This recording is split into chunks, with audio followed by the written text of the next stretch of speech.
మన భారతదేశంలోనే విచిత్రమైన మనుషులు, విచిత్రమైన హక్కులు, విచిత్రమైన చట్టాలు ఉంటాయి. మళ్ళీ ప్రపంచంలో ఎక్కడ ఉన్నాయి.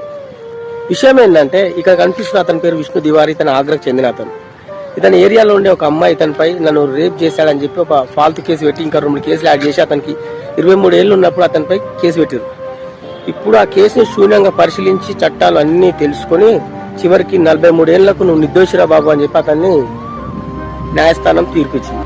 అతను 20 ఏళ్ల జీవితంలో అతను జైలు ఉన్నప్పుడు వాళ్ళ నాన్న చనిపోయాడు, వాళ్ళ అన్నయ్య చనిపోయాడు, ఇలా ల్యాండ్ ని కబ్జా చేశారు. కానీ చివరికి నిర్దోషాన్ని అయితే ఒక తీర్పు అయితే వచ్చింది. కానీ ఏం లాభం, అతను 20 ఏళ్ల జీవితం నాశనం అయిపోయింది కదా. ఇతనిపై కేసు వేసిన వాళ్ళు సారీ లాంటివి కూడా ఏం లేవు.